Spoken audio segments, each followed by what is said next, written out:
जिनके पास इरादे होते हैं ना, उनके पास बहाने नहीं होते। कई बार हम अपने लक्ष्य की प्राप्ति के लिए जीवन में इस तरह की परिस्थितियों से सामना करते हैं कि हम हार मान लेते हैं। लेकिन यकीन मानो, हार जाना गलत नहीं है, लेकिन हार मान लेना गलत है। क्योंकि कहते हैं कि पूर्ण विराम केवल अंत ही नहीं होता, बल्कि एक नए वाक्य की शुरुआत भी होता है। इसीलिए हार जीत, सफलता असफलता, ये जीवन के आयाम हैं, पड़ाव हैं।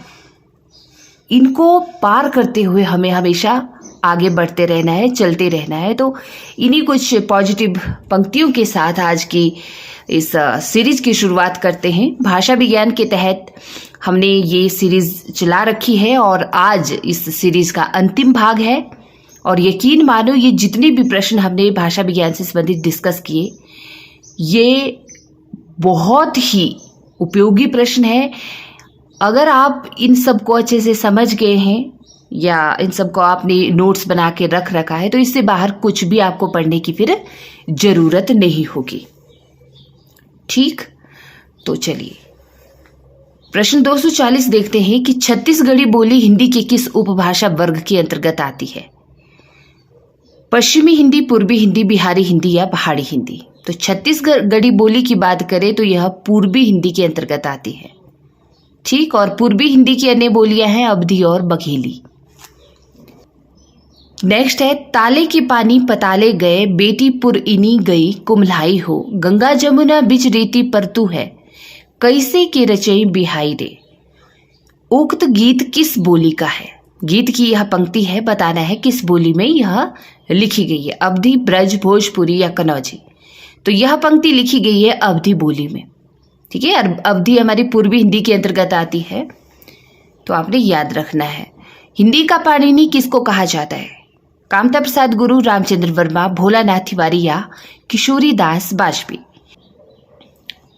हिंदी का पाणिनि कहा जाता है कामता प्रसाद गुरु जी को, जबकि किशोरी दास बाजपेयी के ब्रज भाषा का व्याकरण को हिंदी के व्याकरणों का व्याकरण कहा जाता है। और यह कहा है अंबिका प्रसाद वाजपेयी जी ने। जो किशोरी दास बाजपेयी जी ने व्याकरण लिखा, उसे कहा हिंदी के व्याकरणों का व्याकरण, अंबिका प्रसाद वाजपेयी जी ने। ठीक, तो 2-3 प्रश्न यहाँ पर आपके बन गए कि हिंदी का पाणिनि कहा जाता है कामता प्रसाद गुरु जी को, और अंबिका प्रसाद वाजपेयी जी ने किशोरी दास बाजपेयी द्वारा लिखे गए ब्रज भाषा का व्याकरण को हिंदी के व्याकरणों का व्याकरण कहा है। नेक्स्ट प्रश्न है, निम्नलिखित में से भाषा की प्रमुख प्रकृति कौन सी है?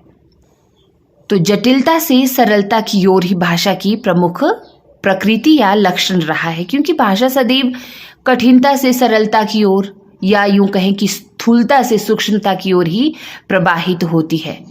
भाषा भावों तथा विचारों की वाहिका होती है और अपने इसी गुण के कारण इसका निरंतर विस्तार एवं विकास होता रहता है। ठीक, अंगिका किस राज्य की बोली है? बंगाल, छत्तीसगढ़, मध्य प्रदेश या बिहार? तो अंगिका बिहार राज्य की बोली है। बिहार प्रांत के भागलपुर के निकटवर्ती प्रदेश का नाम अंग था, जिसकी राजधानी थी चंपा, और आधुनिक नाम इसका पड़ गया फिर चंपारण, और यहीं पर यह अंगिका बोली बोली जाती है। ठीक है, और कौन कौन सी बोलियां बोली जाती हैं बिहार में? भोजपुरी, मगही, मैथिली। ठीक है, इन चारों बोलियों को एक वर्ग मानकर बिहारी हिंदी का नाम दिया जाता है, याद रखना है अपनी। त्रिलोचन शास्त्री की कविताएं हिंदी के अतिरिक्त किस अन्य भाषा में हैं? ब्रज, मैथिली, अवधी या भोजपुरी?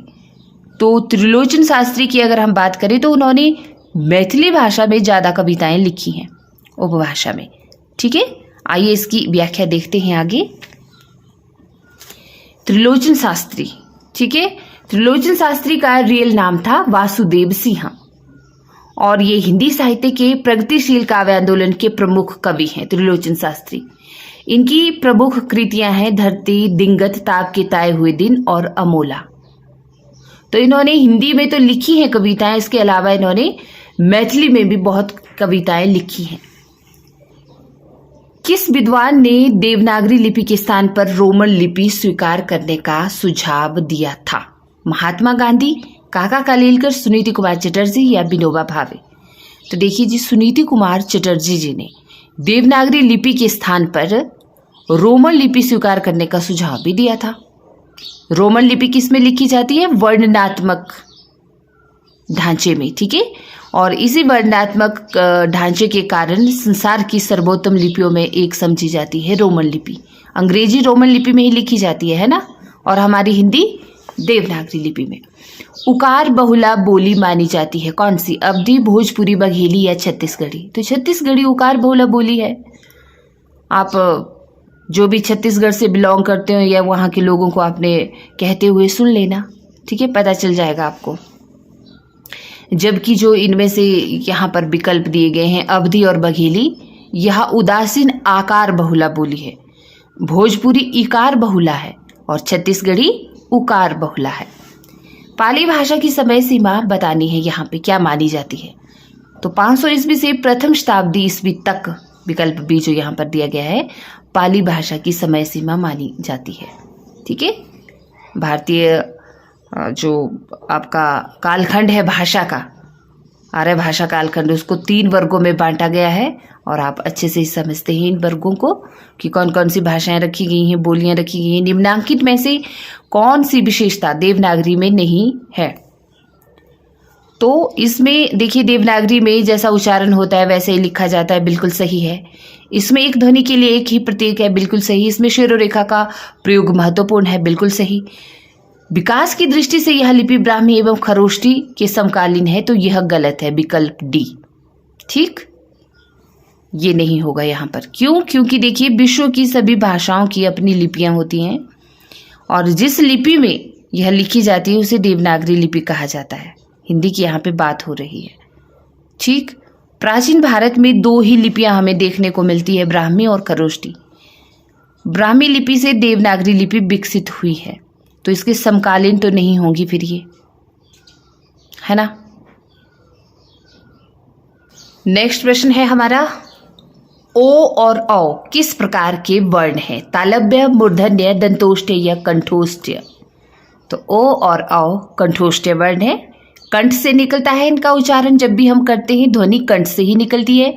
और इसके अलावा कंठ से अ और आ ध्वनियां भी निकलती हैं। तालव्य से छोटी ई बड़ी ई, ओष्ठ्य से छोटा ऊ बड़ा ऊ, और कंठ तालव्य से ए और ऐ ध्वनियों का उच्चारण होता है, ठीक है।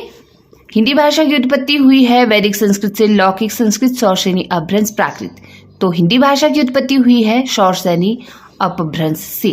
शौरसेनी अपभ्रंश में पश्चिमी हिंदी और राजस्थानी हिंदी तथा पहाड़ी हिंदी आती हैं, और गुजराती हिंदी। और पश्चिमी हिंदी में देखिए खड़ी बोली कौरबी आती है, ब्रज भाषा आती है, हरियाणवी या बांगरू आती है, बुंदेली और कन्नौजी ये आती है पश्चिमी हिंदी के अंतर्गत बोलियां। जबकि राजस्थानी हिंदी के अंतर्गत बोलियां आती है पूर्वी राजस्थानी जयपुरी, पूर्वी राजस्थानी मारवाड़ी, पूर्वी उत्तरी राजस्थानी मेवाती, दक्षिणी राजस्थानी मालवी। और पहाड़ी हिंदी में आती हैं कुमायूनी, गढ़वाली और नेपाली, तथा गुजराती हिंदी में गुजरात में जो हिंदी बोली जाती है वो।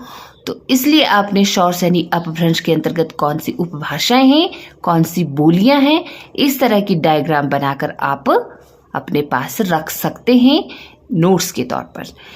देवनागरी लिपि में स्वर वर्णों की संख्या कितनी है? तो 11 है, ठीक है। स्वर वर्ण कितने देवनागरी लिपि में? 11 हैं, और 33 व्यंजन हैं। इस प्रकार से कुल वर्णमाला में जो ध्वनियां होती हैं वो 52 हैं। 4 संयुक्त व्यंजन हैं, 2 अयोगवाह हैं और 2 द्विगुण व्यंजन हैं। इनमें से कौन सी राजस्थान की बोली नहीं है? मारवाड़ी, बुंदेली, मेवाती, मालवी। तो बुंदेली राजस्थान की बोली नहीं है, ठीक। बुंदेली कहाँ की बोली है? ये शौरसेनी अपभ्रंश की, यानी कि पश्चिमी हिंदी की बोलियां हैं, ठीक है। बुंदेली, कन्नौजी, खड़ी बोली। नेक्स्ट प्रश्न है, किसी सीमित क्षेत्र में बोली जाने वाली स्थानीय भाषा को क्या कहते हैं? राष्ट्रीय भाषा, राजभाषा, बोली या उपभाषा? तो देखिए, किसी सीमित क्षेत्र में बोली जाने वाली स्थानीय भाषा को बोली कहते हैं, ठीक। नेक्स्ट प्रश्न देखेंगे, कन्नौजी किस उपभाषा की एक बोली है? कन्नौजी हिंदी। तो यह है पश्चिमी हिंदी की एक बोली, ठीक है। पश्चिमी हिंदी के अंतर्गत कौन कौन सी भाषाएं या बोलियां आती हैं आपको पता ही है, और पूर्वी हिंदी में कौन कौन सी आती है। इनमें से कौन सी बोली पश्चिमी हिंदी के अंतर्गत नहीं आती? खड़ी बोली, ब्रजभाषा, कनौजी, अवधी। तो अवधी पश्चिमी हिंदी के अंतर्गत नहीं आती है क्योंकि अवधी तो पूर्वी हिंदी की बोली है। लिखित भाषा में विचारों को कैसे व्यक्त करते हैं? संकेतों के द्वारा, बोलकर, लिखकर, सुनकर। तो लिखकर करते हैं लिखित भाषा में, है ना। जैसे समाचार पत्र, पत्रिकाएं, लेख, कहानी, संस्मरण, जो भी लिखित विधा है उसको हम लिखकर ही व्यक्त करेंगे। निम्नलिखित में से कौन सी पश्चिमी हिंदी की पूर्वी बोली नहीं है? तो डोगरी, क्योंकि पश्चिमी हिंदी के अंतर्गत तो खड़ी बोली, बांगरू, हरियाणवी, ब्रज, बुंदेली आती है। डोगरी तो आपके फिर उसमें आ गई, जम्मू कश्मीर के अंतर्गत, है ना। मालवी किस उपभाषा की बोली है? पहाड़ी हिंदी, पश्चिमी हिंदी, राजस्थानी, बिहारी हिंदी। तो मालवी हमारी राजस्थानी उपभाषा की बोली है। नेक्स्ट प्रश्न देखेंगे, रामपुर, मुरादाबाद, बिजनौर, मेरठ, देहरादून। देहरादून का जो मैदानी भाग है और सहारनपुर, वहां पर कौन सी बोली बोली जाती है? बताइए, कमेंट बॉक्स में लिखा कीजिए कुछ। तो रामपुर, मुरादाबाद, बिजनौर, मेरठ, देहरादून, दिल्ली, गाजियाबाद, सहारनपुर जैसे क्षेत्रों में हमारी खड़ी बोली बोली जाती है। विकल्प सी सही उत्तर होगा। नेक्स्ट प्रश्न है, बिहारी हिंदी का विकास किस प्राकृत या अपभ्रंश से माना गया है? तो बिहारी हिंदी का विकास हुआ है मागधी अपभ्रंश से। हिंदी की कितनी उपभाषाएं हैं? तो हिंदी की 5 उपभाषाएं हैं। ठीक है, कौन कौन सी? पश्चिमी हिंदी, राजस्थानी हिंदी, पूर्वी हिंदी, बिहारी हिंदी और पहाड़ी हिंदी। नेक्स्ट प्रश्न है, प्रश्न 263, भाषा विज्ञान की दृष्टि में प्रयत्न लाघव का अर्थ क्या होता है? शीघ्र बोलना, कम समय में बोलना, बोलने की मितव्ययिता या उच्चारण की सुविधा। तो देखिए, भाषा विज्ञान की दृष्टि में प्रयत्न लाघव का अर्थ होता है उच्चारण की सुविधा। आधुनिक भारतीय आर्य भाषाओं के उदय के पूर्व आर्य भाषा का कौन सा रूप विद्यमान था? संस्कृत, पाली, प्राकृत, अपभ्रंश। तो अपभ्रंश स्वरूप विद्यमान था। आधुनिक भारतीय आर्य भाषाओं के उदय से पहले आर्य भाषा का अपभ्रंश रूप ही हमें देखने को मिलता है। ठीक, आगे बढ़ेंगी। यहाँ पर देखिए, यहाँ पर वर्गीकरण भी अच्छे से किया गया है ना। नाम, प्रयोग, उदाहरण, कब से कब तक कौन सी भाषा रही, ठीक है, उसको क्या नाम दिया गया। नेक्स्ट प्रश्न, मुस्लिम शासकों के समय में भारत में न्यायालयों की भाषा कौन सी थी? उर्दू, संस्कृत, हिंदी या अरबी, फारसी। तो अरबी और फारसी का प्रचलन ज्यादा था जिस समय मुस्लिम शासकों का भारत में आधिपत्य था। ठीक है, न्यायालयों की भाषा ज्यादातर अरबी फारसी ही होती थी। भारत की संपर्क भाषा कौन सी है? संस्कृत, अंग्रेजी, हिंदी, उर्दू। तो भारत की संपर्क भाषा हिंदी है तथा विश्व की संपर्क भाषा अंग्रेजी है। निम्नलिखित में से कौन भाषा वैज्ञानिक नहीं है? सुनीति कुमार चटर्जी, धीरेन्द्र वर्मा, भोलानाथ तिवारी या जयशंकर प्रसाद। तो जयशंकर प्रसाद जी भाषा वैज्ञानिक नहीं है, बल्कि ये लेखक हैं, है ना, नाटककार हैं, काव्यकार रहे हैं। जबकि अन्य तीनों, सुनीति कुमार चटर्जी, धीरेन्द्र वर्मा, भोलानाथ तिवारी, ये बहुत बड़े भाषा वैज्ञानिक रहे हैं। भाषा की लघुतम लेकिन स्वतंत्र एवं सार्थक इकाई को क्या कहते हैं? वर्ण, वाक्य, शब्द या ध्वनि। तो देखिए, भाषा की लघुतम लेकिन स्वतंत्र एवं सार्थक इकाई कहलाती है शब्द। हिंदी में अधिकांश शब्द किस भाषा से आए हैं? तो संस्कृत भाषा से ही आए हैं हिंदी में ज्यादातर शब्द। खड़ी बोली व ब्रज भाषा किस उपभाषा के अंतर्गत आते हैं? पूर्वी हिंदी, राजस्थानी हिंदी, पश्चिमी हिंदी या पहाड़ी हिंदी। तो पश्चिमी हिंदी के अंतर्गत आती हैं खड़ी बोली व ब्रज भाषा। ठीक है, आगे देखेंगे हम। नेक्स्ट प्रश्न है, दिल्ली व मेरठ के आसपास की बोली का क्या नाम है?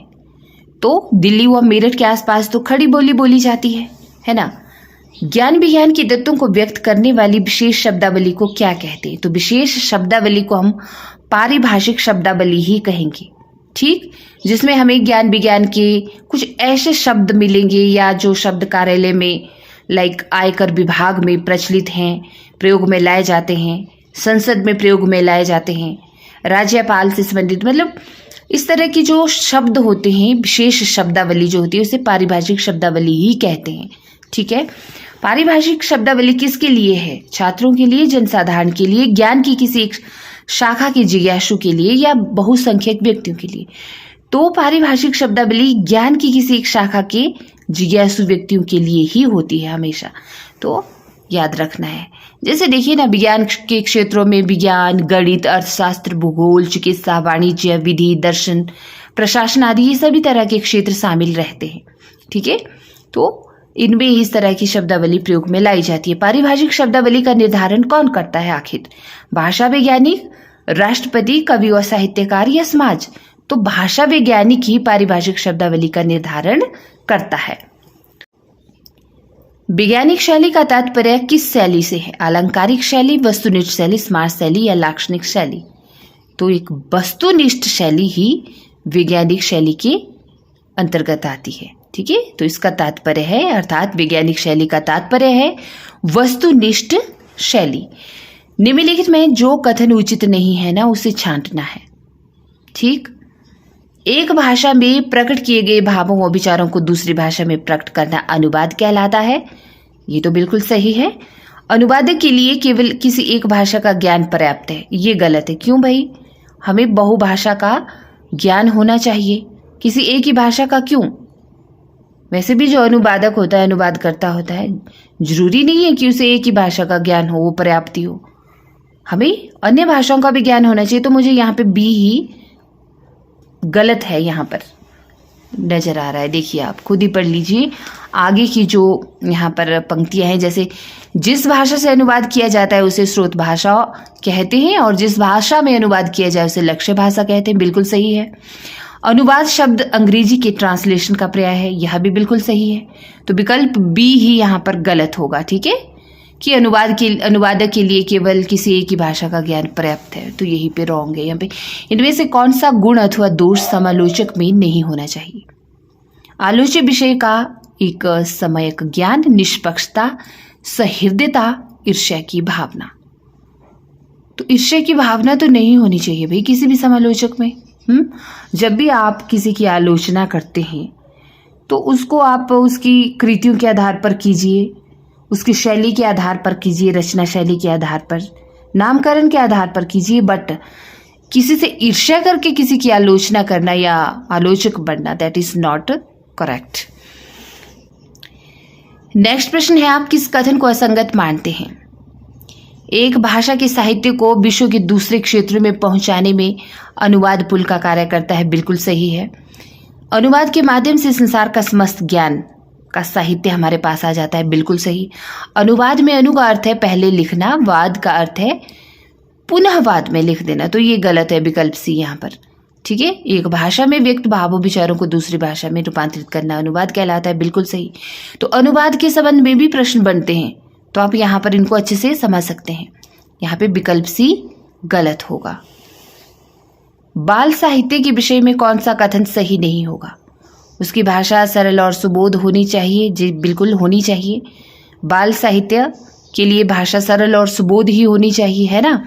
वह बालकों के लिए प्रेरणापद होनी चाहिए। बिल्कुल सही। वह मनोरंजक और रोचक भी होनी चाहिए। बिल्कुल सही। लेकिन वह बालकों द्वारा ही लिखा जाना चाहिए, यह गलत है, विकल्प डी यहाँ पर। ठीक। खसखुरा या गुरखाली भाषा है, कहाँ की भाषा? नेपाल की राजभाषा है, या गढ़वाल की लोक भाषा है, या फिर कुमायूं की साहित्यिक भाषा, या इनमें से कोई नहीं? तो देखिए, खसखुरा या गुरखाली भाषा नेपाल की राजभाषा है। नेक्स्ट प्रश्न, इनमें से कौन सी ध्वनि अवधि में नहीं है? क, न, या फिर म? तो न ध्वनि जो है अवधि भाषा में नहीं है। ठीक है, क्यों? क्योंकि अवधि में कर्ता कारक ने का नितांत अभाव रहता है। अवधि में ज्यादातर या तथा वा ध्वनि का प्रयोग किया जाता है। जैसे किताब को कितबवा कहा जाता है, कॉपी को कंपिया कहा जाता है, और फाइल को फाइलिया या लोटा को लोटवा कहा जाता है। तो इसलिए अवधि में न ध्वनि के स्थान पर न का प्रयोग होता है। कोई भी बोली या भाषा मानकता प्राप्त करने पर क्या हो जाती है? दुरूह, सरल, भावपूर्ण या सरस? तो कोई भी बोली मानकता प्राप्त करने पर हो जाती है बिल्कुल सरल। ठीक है, क्योंकि उसका अर्थ हमें स्पष्ट रूप से फिर समझ आता है या नजर आता है। न्यायालयीय भाषा में शब्द और उसके अर्थ में डैश डैश रहती है, तो निश्चितता रहती है, और निश्चितता इसलिए रहती है क्योंकि ताकि उसमें किसी भी प्रकार का भ्रम उत्पन्न न हो या इस तरह की स्थिति न बने भ्रम उत्पन्न होने वाली। तो न्यायालय भाषा में तो निश्चितता रहनी चाहिए, है ना। व्यवहार के आधार पर शब्द कितने प्रकार के होते हैं? 5, 4, 3 या 2। व्यवहार के आधार पर शब्द 2 प्रकार के होते हैं, सामान्य शब्द और तकनीकी शब्द। देखिए, सामान्य शब्द वे शब्द होते हैं जिन्हें हम दैनिक जीवन में आम बोलचाल के लिए प्रयोग में लाते हैं, जैसे घर, कपड़ा, है ना। इनका कोई भी आसानी से अर्थ समझ लेगा। रोटी, किताब, खाना पीना, जो भी है। और तकनीकी शब्द में वे शब्द आएंगे जिनका संबंध हमारे व्यवसायों से रहेगा, विज्ञान से रहेगा, जैसे सचिव, कनिष्ठ, वरिष्ठ, निदेशालय, रसायन, कोशिका, जीवाश्म। तो इस तरह के शब्द ये तकनीकी शब्द के अंतर्गत आते हैं। खरोष्टी लिपि की उत्पत्ति किससे हुई है भाई? चित्रलिपि से, किलाक्षर लिपि से, अरमाइक लिपि या ब्राह्मी लिपि? तो खरोष्टी लिपि की उत्पत्ति हुई है आपकी अरमाइक लिपि से, विकल्प सी सही होगा। और यह दाएं से बाएं लिखी जाती है। और सबसे पहले सम्राट अशोक ने शहबाजगढ़ी और मनसेहरा के अभिलेख खरोष्टी लिपि में ही लिखवाए थे। महत्वपूर्ण है यहाँ पर ये। इसके प्रचलन की देश और कालपरक सीमाएं ब्राह्मी की अपेक्षा संकुचित रही। बिना किसी प्रतिनिधि लिपि को जन्म दिए ही देश में इसका लोप हो गया बाद में, खरोष्टी लिपि का। ठीक है, लेकिन खरोष्टी लिपि का उदाहरण हमें मिलता है अशोक के यहाँ पर, सम्राट अशोक के यहाँ पर, जब उन्होंने शहबाजगढ़ी और मनसेहरा के अभिलेख खरोष्टी लिपि में लिखवाए थे। तो ठीक, नेक्स्ट प्रश्न देखेंगे। नागरी लिपि सुधार समिति के संयोजक थे भाई कौन थे? काका कालेलकर थे, है ना। पहले भी 2 बार हमने इस प्रश्न को देखा है। तो काका कालेलकर नागरी लिपि सुधार समिति के संयोजक थे। ठीक। ईसाई मिशनरियों का प्रधान केंद्र डैश डैश में था, इलाहाबाद, दिल्ली, मुंबई या श्रीरामपुर? तो श्रीरामपुर में ईसाई मिशनरियों का प्रधान केंद्र था, याद रखना है। नेक्स्ट प्रश्न, केंद्रीय अनुवाद ब्यूरो डैश डैश से संबंधित है, किससे? शिक्षा मंत्रालय के अनुवाद विभाग से, गृह मंत्रालय के राजभाषा विभाग से, या फिर मानव संसाधन मंत्रालय से, या फिर प्राविधिक शिक्षा मंत्रालय से? तो केंद्रीय अनुवाद ब्यूरो आपका गृह मंत्रालय के राजभाषा विभाग से संबंधित है और इसकी स्थापना हुई थी 1 मार्च 1971 को। ठीक है, केंद्र सरकार के मंत्रालयों, विभागों, कार्यालयों, उपक्रमों आदि के असंविधिक प्रक्रिया साहित्य का अनुवाद कार्य केंद्रीय अनुवाद ब्यूरो को ही सौंपा गया। और अनुवाद में सरलता हो, सहजता हो और शब्दावली में एक रूपता हो, इस बात को सुनिश्चित करने के लिए ही वर्ष 1973 से यह अनुवाद प्रशिक्षण के रूप में कार्य कर रहा है। ठीक, तो आपने याद रखना है। इनमें से गलत कथन है कौन सा होगा?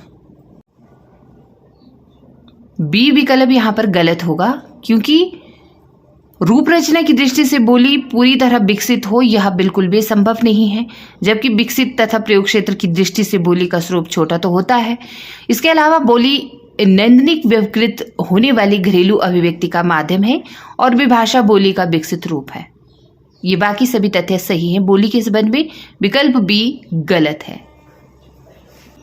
प्रयोजनमूलक भाषा का प्रमुख संबंध किससे है? साहित्य से, कला से, कल्पना से या जीविकोपार्जन से?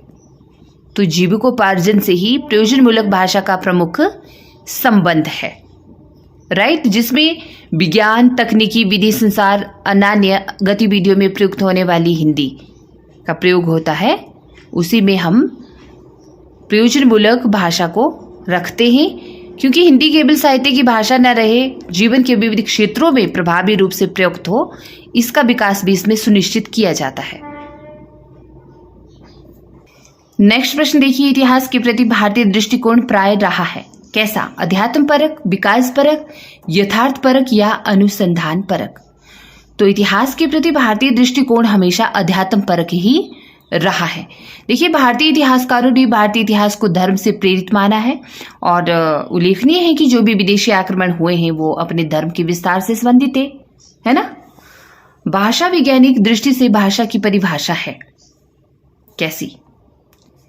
कैसी होगी भाषा वैज्ञानिक दृष्टि से भाषा की परिभाषा? तो देखिए, विकल्प यही सही उत्तर होगा कि भाषा मानव मुख के ध्वन्यंगों से निसृत सामाजिक स्वीकृति प्राप्त सार्थक पदों की सुशृंखलित वाक्यों द्वारा विचार विनिमय का माध्यम है। तो विकल्प ए ही यहां पर सही उत्तर होगा। नेक्स्ट प्रश्न देखिए, पाली पद की बहुमान्य व्युत्पत्ति है, अर्थात पाली शब्द किस तरह से बना? प्राकृत, फिर पाकट, फिर पाड़, फिर पाउल, या फिर पाली, या फिर पंक्ति, पंक्ति, पट्टी, पल्ली, या पाली, या पर्याय, पलियाय, पालियाली, पाली, या पाठ, पाटी, पाली, पाली। तो देखिए विकल्प सी यहां पर सही उत्तर होगा। जो पाली शब्द बनाना, जिस पर्याय से इसकी उत्पत्ति हुई या व्युत्पत्ति हुई, तो उसमें सबसे पहले इसे पर्याय लिखा जाता था, फिर पालियाय, फिर पालियाली, फिर पाली बना। और पाली शब्द के संबंध में या इस भाषा के संबंध में यहाँ पर आपको बहुत सारे प्रश्न बनेंगे। देखिए कि इसकी यह व्युत्पत्ति दी है बौद्ध भिक्षु जगदीश कश्यप ने। ठीक है, किसने? ये विद्वान रहे हैं, भाषा विद्वान जगदीश कश्यप, इन्होंने ही यह पर्याय या ये व्युत्पत्ति दी है पाली के संबंध में। और देखिए पाली को मागधी भाषा भी कहा जाता है।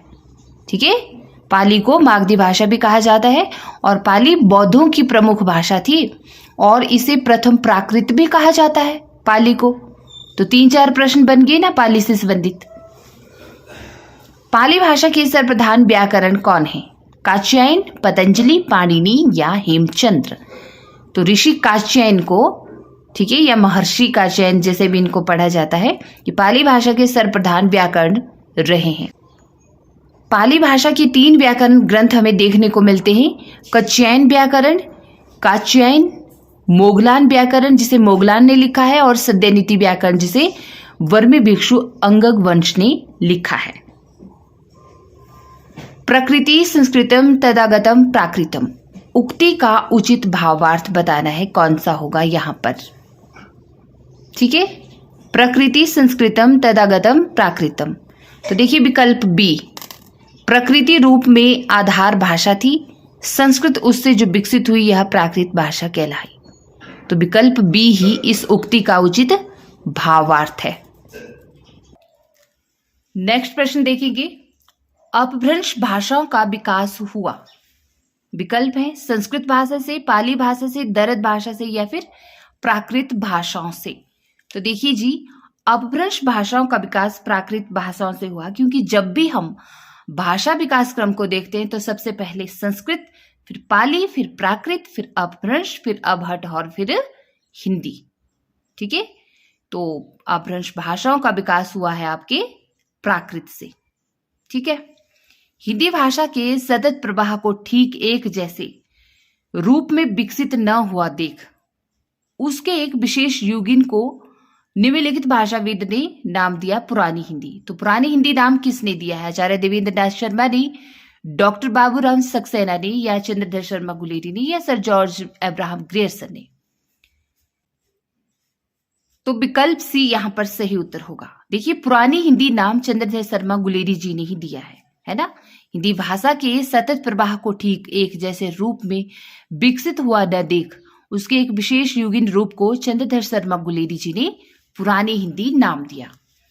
हिंदी साहित्य के मध्यकाल में ब्रज भाषा का साहित्यिक भाषा के रूप में विकास किस कारण हुआ? यहाँ पर 3-4 विकल्पों में आपको इसके कारण दिए हैं, लेकिन सही विकल्प देखेंगे हम तो विकल्प सी होगा, क्योंकि हिंदी साहित्य के मध्यकाल में ब्रज भाषा का साहित्यिक भाषा के रूप में विकास हुआ। ब्रजेतर क्षेत्र में भाषा भाषियों ने जब इसका सृजन किया तो ब्रज भाषा में, ठीक है, ब्रज भाषा को सृजन का माध्यम बनाया, क्योंकि हम देखते हैं कि रीतिकाल के आसपास भी ब्रज भाषा में बहुत सारा साहित्य रचा गया है ना, काव्य सृजन किया गया। तो इस तरह से ब्रज क्षेत्र या ब्रजेतर क्षेत्र, जो ब्रज के आसपास के क्षेत्र थे या जहां पर भी ब्रज बोली जाती है, वहां के भाषा भाषियों ने जब इसे अपने सृजन का माध्यम बनाया तो यही कारण था कि यह हिंदी साहित्य के मध्यकाल की एक साहित्यिक भाषा बन गई। खड़ी बोली गद्य के विकास का मूल आधार क्या बना? क्योंकि यह कलकत्ता तक फैल गई थी, या फोर्ट विलियम कॉलेज के पाठ्यक्रम में सम्मिलित की गई थी, या फिर हिंदी रचनाकारों द्वारा पद्य में इसका प्रयोग कम कर दिया गया था, या खड़ी बोली के व्याकरण का मानकीकरण हो गया था? तो जी हाँ, खड़ी बोली के व्याकरण का मानकीकरण हो गया था, इसीलिए यह गद्य के विकास का मूल आधार बना खड़ी बोली। ठीक, आधुनिक काल में जब इसका मानकीकृत स्पष्ट रूप हमारे सामने आया तो फिर यह गद्य की भाषा बन गई। हिंदी को संघ की राजभाषा बनाने का जो प्रस्ताव संसद में पारित हुआ, उसके प्रस्तावक कौन थे? पंडित नेहरू, राजश्री पुरुषोत्तम दास टंडन, राजगोपालाचारी, श्री गोपाल स्वामी अयंगर। तो हिंदी को संघ की राजभाषा बनाने का प्रस्ताव जो संसद में पारित हुआ था, उसके प्रस्तावक थे श्री गोपाल स्वामी अयंगर जी। राष्ट्रभाषा का दर्जा उस भाषा का होता है जो पूरे राष्ट्र में पाई जाती है। ठीक है, विकल्प ही सही उत्तर होगा। जो पूरे राष्ट्र में पाई जाती है या बोली जाती है उसे राष्ट्रभाषा कहते हैं। जो एक विशेष जन क्षेत्र में पाई जाती है उसे बोली कहते हैं या क्षेत्रीय बोली कहते हैं, और जो आम जन में बोली जाती है उसे जनभाषा कहते हैं। ठीक, मानक भाषा किसी भाषा का वह रूप होता है जिससे उस भाषा का सम्मान बढ़ता है या फिर भिन्न भिन्न भाषा क्षेत्रों में उसका एक रूप समान से प्रमाणिक माना जाता है और वही तदन रूप प्रयुक्त होता है। तो जी हाँ, विकल्प बी ही सही आंसर होगा यहाँ पर मानक भाषा से संबंधित, कि मानक भाषा किसी भाषा का वह रूप होता है जो एक प्रामाणिक रूप होता है। ठीक है, चाहे वो अलग अलग भाषा क्षेत्रों में हो और उसी के अनुसार फिर प्रयुक्त भी होता हो, वही मानक भाषा होती है। भारतीय भाषाओं के भाषा सर्वेक्षण का कार्य संपादन एवं कई खंडों में उसका प्रकाशन निम्नलिखित विद्वान की अध्यक्षता में संपन्न हुआ। टी.एस. तिसोतोरी, आचार्य रामचंद्र शुक्ल, सुनीति कुमार चटर्जी या फिर सर जॉर्ज अब्राहम ग्रियर्सन। तो सर जॉर्ज की अध्यक्षता में ही यह संपन्न हुआ। कौन? भारतीय भाषाओं की भाषा सर्वेक्षण का कार्य संपादन एवं कई खंडों में जब प्रकाशन किया गया ना, तो सर जॉर्ज अब्राहम ही उसके अध्यक्ष थे, ग्रियर्सन जी। क्योंकि ग्रियर्सन अंग्रेजों के जमाने में इंडियन सिविल सर्विस के कर्मचारी भी रहे हैं और भारतीय विद्या विशारदों में विशेषता भाषा विद्वान के क्षेत्र में इनका स्थान भी अमर है। ग्रियर्सन ने the modern vernacular literature of Hindustan नामक इतिहास ग्रंथ भी लिखा है ना। हिंदी की वैज्ञानिक एवं तकनीकी शब्दावली के निर्माण हेतु संस्कृत शब्दों को प्राथमिकता देते हुए उपयोगी शब्द ग्रहण किए जाते हैं। हिंदी भाषा से, मराठी से, बांग्ला से या सभी मान्यता प्राप्त भारतीय भाषाओं से। तो विकल्प डी होगा, सभी मान्यता प्राप्त भारतीय भाषाओं से ही ग्रहण किए जाते हैं। ठीक है, जितने भी वैज्ञानिक तकनीकी शब्दावली शब्द होते हैं ना, संस्कृत शब्दों को प्राथमिकता देते हुए, ये सभी मान्यता प्राप्त भारतीय भाषाओं से ग्रहण किए जाते हैं। नेक्स्ट देखिए आप, यहाँ पर कुमाऊनी भाषा भाषी क्षेत्र है। तो कुमाऊनी है आपके रानीखेत नैनीताल में। ठीक, रानीखेत नैनीताल ये उत्तराखंड राज्य के क्षेत्र हैं, यहीं पर कुमाऊनी बोली जाती है। विकल्प बी सही उत्तर होगा। ठीक है, इसके अलावा रानीखेत नैनीताल के अलावा अल्मोड़ा, पिथौरागढ़, बागेश्वर, चंपावत, उधमसिंह नगर, ये भी आपके कुमाऊनी यहाँ पर बोली जाती है। भोजपुरी भाषा अपने व्याकरणिक ढांचे में इस भाषा से काफी समानता रखती है। किस भाषा से? तो भोजपुरी बांग्ला भाषा से अधिक समानता रखती है। खड़ी बोली के परिनिष्ठित रूप का विशिष्ट भाषा भाषी क्षेत्र है। तो मेरठ, आपने याद रखना है, आपको पता भी है, मेरठ, बुलंदशहर, खुर्जा। ठीक है, यह खड़ी बोली का परिनिष्ठित रूप से विशिष्ट भाषा क्षेत्र माना जाता है। नेक्स्ट प्रश्न देखिए, ब्रज भाषा की आधार भाषा रही है तो शौरसैनी अपभ्रंश। ठीक है, शौरसैनी अपभ्रंश ही ब्रज भाषा की मुख्य आधार भाषा रही है, या इसका जन्म हुआ है या विकास हुआ है। अवधी भाषा की शब्दावली है कैसी? तत्सम बहुला, देशज बहुला, तद्भव बहुला या विदेशी शब्द बहुला। तो अवधी भाषा की शब्दावली है तद्भव बहुला, विकल्प सी। वाक्य संगठन की दृष्टि से हिंदी भाषा कैसी है? अंग्रेजी भाषा की भांति अयोगात्मक है, अविभक्तिक या फिर स्थान प्रधान है, या फिर संस्कृत भाषा की तरह योगात्मक है, सविभक्तिक है, या स्थानीयता के आग्रह से मुक्त है। तो विकल्प बी, संस्कृत भाषा की तरह ही योगात्मक है, सविभक्तिक है तथा स्थानीयता के आग्रह से मुक्त है हमारी हिंदी। ठीक है, विकल्प बी ही यहाँ पर सही उत्तर होगा। अनेक संशोधन कमिश्नों के प्रयासों के बावजूद देवनागरी लिपि परिपूर्णता नहीं पा सकी है, अपनी मूल प्रकृति के कैसे होने के कारण? आक्षरिक होने के कारण, अन्य भारतीय लिपियों की प्रयोक्ताओं के विरोध के कारण, या फिर दूसरी भाषाओं की भी देवनागरी में लिखने के दुराग्रह के कारण, या सरकारी सहयोग न मिल पाने के कारण।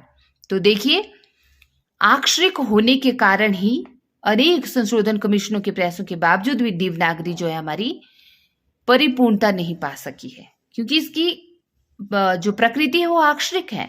ठीक है, लिपियों का सही विकास क्रम बताना है। सबसे पहले कौन सी लिपि, फिर कौन सी, फिर कौन सी, फिर कौन सी। तो सबसे पहले अगर हम यहां पर देखें तो विकल्प सी ही सही उचित ठहरता है, क्योंकि सबसे पहले चित्रलिपि आई थी। देखिए, चित्रलिपि के बाद फिर सूत्रलिपि, सूत्रलिपि से फिर प्रतीकात्मक लिपि, प्रतीकात्मक लिपि से भावमूलक लिपि और उसके बाद फिर ध्वनि मूलक लिपि। तो यहां पर विकल्प सी सही उत्तर होगा। ये लिपियों का सही विकास क्रम माना जाएगा। ठीक, नेक्स्ट प्रश्न देखेंगे, किस बोली में द और ध के स्थान पर न और न हो जाता है? अवधी, खड़ी बोली, ब्रज, भोजपुरी। तो भोजपुरी में। ठीक है, क्योंकि देखिए अगर हम अवधि में बात करें तो ए का उच्चारण ऐ और औ का उच्चारण हो जाता है इसमें औ। ब्रज भाषा में क्यों के स्थान पर चो का प्रयोग होता है। तो भोजपुरी ही ऐसी बोली है जिसमें द और ध के स्थान पर न और न हो जाता है। यहां पर सुमेलित करना है, बताना है कि ब्रज भाषा को किस नाम से जाना जाता है, अवधि को और किस नाम से जाना जाता है, हरियाणवी को और छत्तीसगढ़ी को। ठीक है, तो ब्रज भाषा को हम अंतर्वेदी नाम से भी जानते हैं। ब्रज भाषा का दूसरा नाम क्या है? अंतर्वेदी। अवधि का दूसरा नाम है आपके वैसबाड़ी। ठीक है, अवधि का दूसरा नाम क्या है? वैसबाड़ी। और हरियाणवी को बांगरू कहा जाता है। ठीक है, और छत्तीसगढ़ी को क्या कहा जाता है? खलटाही भी कहा जाता है। छत्तीसगढ़ी को खलटाही भी कहा जाता है। ठीक है, तो दिए गए कूट में से सही विकल्प होगा विकल्प सी। यहां पर देखिए, ब्रज भाषा अंतर्वेदी, अवधि बैसवाड़ी, हरियाणवी बांगरू, छत्तीसगढ़ी खलटाही, ये इनके अन्य नाम हैं। नेक्स्ट प्रश्न, जिन ध्वनि चिन्हों द्वारा मनुष्य परस्पर विचार विनिमय करता है उस समष्टि रूप को भाषा कहते हैं। और भाषा की यह परिभाषा दी है बाबू राम सक्सेना ने। विकल्प सी सही उत्तर। ठीक है, और डॉक्टर श्याम सुंदर दास ने भाषा की परिभाषा क्या दी कि मनुष्य और मनुष्य के बीच वस्तुओं के विषय में अपनी इच्छा और मति का आदान प्रदान करने के लिए व्यक्त ध्वनि संकेतों का जो व्यवहार होता है उसे भाषा कहते हैं। तो भाषा विज्ञान से संबंधित ये थे आपके तमाम महत्वपूर्ण प्रश्न। अब ये यहाँ पर समाप्त होते हैं। ठीक है, आगे हिंदी व्याकरण से संबंधित प्रश्नोत्तरी आती है। अब मुझे नहीं लगता कि इसके बारे में हमें इसका रिवीजन करने की जरूरत है, क्योंकि ये तो छोटे छोटे प्रश्न हैं, आप इनको सॉल्व कर ही लेंगे, है ना। और एक महत्वपूर्ण बात मैं आप लोगों को बता दूं कि काव्य शास्त्र और जो आपका भारतीय काव्य शास्त्र और पाश्चात्य काव्य शास्त्र है ना, वो इस बुक में मिसिंग है। जी हाँ, इस बुक में वो नहीं दिया गया है, तो मुझे बहुत दुख हुआ। देखिए, इतनी महंगी मैंने यह बुक खरीदी थी, लेकिन इसके बाद पीछे जो कंटेंट दिया रहता है सिलेबस का, उसमें सब कुछ लिखा है, लेकिन बीच में मिसिंग है। तो फिर इस बुक में ऐसा क्या होगा जो इतनी मोटी बुक है बीच में? तो इसमें भारतीय चित्रकला के बारे में, मूर्तिकला के बारे में इस तरह के प्रश्न दिए हैं, लेकिन काव्य शास्त्र मिसिंग है यहाँ से। बाकी तो और सब कुछ दे रखा है। यूथ कंपटीशन की जो ये बुक है, इसमें पाश्चात्य काव्य शास्त्र और भारतीय काव्य शास्त्र मिसिंग है, जिस वजह से मैं इसका आपका नहीं करवा सकती इसका रिवीजन। ठीक है, देखिए यहाँ पर कंटेंट में लिखा था ना, भारतीय काव्य शास्त्र पाश्चात्य, इसके गुण दोष, मतलब इससे संबंधित प्रश्न होने थे, जैसे हमने अन्य भाषा विज्ञान के भी समझे या हिंदी व्याकरण के दे रखे हैं। तो ये मिसिंग है, ये नहीं दिया हुआ है। इसकी जगह पे मूर्तिकला, चित्रकला या इस तरह की अन्य प्रश्न दे रखे हैं। तो इस बात का मुझे खेद है, दुख भी है। अब मैंने ये बुक खरीदी थी तो उसका लाभ मुझे पूरी तरह नहीं मिल पाया। बाकी तो सब कुछ दिया है, आदिकाल, भक्ति काल, एवरीथिंग है इस बुक में। ठीक है, अगर इसका रिवीजन दोबारा से शुरू करना होगा तो आप कमेंट बॉक्स में बता देना। अदरवाइज फिर ये अंतिम वीडियो है, फिर देखते हैं आगे क्या करना है। ठीक है, नमस्कार।